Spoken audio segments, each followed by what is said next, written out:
ने टूरिज्म को रोका।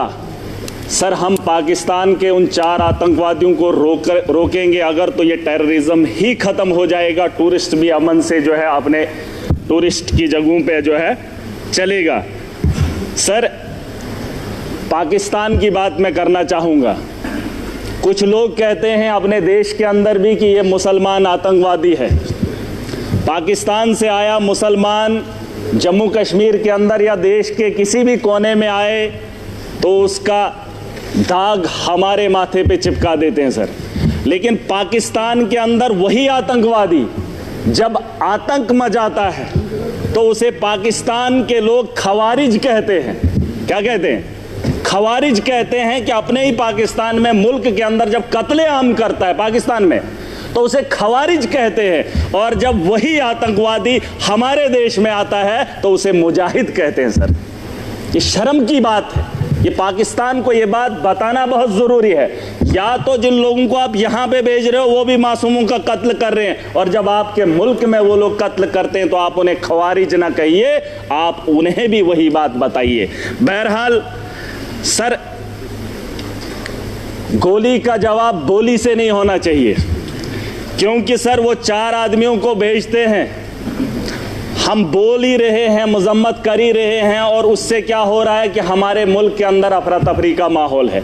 मुसलमान हिंदू के साथ लड़ रहा है। उन्होंने जो नाम पूछा है, उन आतंकवादियों ने जो नाम पूछा, मुझे बताओ 4 आदमी आने के बाद हिंदुस्तान में अफरा तफरी कैसे फैलती?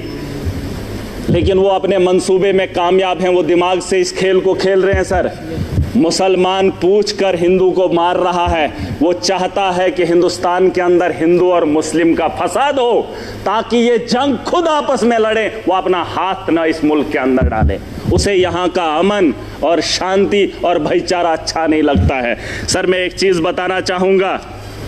मेरे पिछले दिनों बच्ची 8 महीने की गिर गई, कुर्सी पे बैठी थी तो बगल में वो टाइलें लगी थी, सर फट गया। सर फट गया। मैंने उस गई और ठीक होगी, मैंने डॉक्टर के पास लिया, उसका जख्म जो है भर गया। लेकिन जो सर उसके माथे पे दाग है वो तभी लगा है क्योंकि वो कुर्सी से गिरकर उसके 7 बजी है। अगर वो कुर्सी पे चढ़ने से पहले ही उसे बचा लिया होता, ना उसके माथे पे कट लगता और ना ही उसके माथे पे वो जख्म रहता।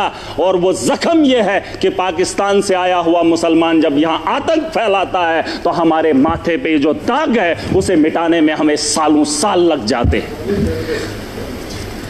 मैं उसे तो बात ही वही है, मैंने कह दिया है, खवारिज है। सर, मैं बताना चाहूँगा, एक बात है जिसे हम लोगों को समझना बहुत ज़रूरी है। मैं तो समझता था मोदी जी के नेतृत्व में इस देश को चलाया जा रहा है। आतंक के दिलों के अंदर इतना खौफ होगा, पाकिस्तान के अंदर इतना खौफ होगा कि पाकिस्तान हमला करने की मजम्मत भी नहीं करेगा, ये मेरा दिल मानता था। क्योंकि तकारीरें वैसी होती थी, जलसे वैसे होते थे। लेकिन आज अगर वो वक्त आ ही गया है, यहाँ अगर मैं अगर ताकतवर हूँ, मैं चाहता हूँ अगर वो मेरे से गलती करे, मेरे से वो उलझे, मैं चाहता हूँ वो कब उलझे और मैं उसको लफाड़े 2 मारकर बिठा दूँ। सर, ये मेरा मानना है। अगर मैं ताकत में हूँ, मैं चाहता हूँ अगला मेरे पे वार करे और मैं उसे ताकत से जवाब दूँ। आज नहीं सर, सुन, पूरी बात सुन लीजिए। अभी तक घंटी किसी की नहीं बजी, किसी की नहीं बजी। अगर मेरे लिए बजा रहे हो, मुझे बताओ मैं गलत बोल रहा हूँ, मैं सही बोल रहा हूँ।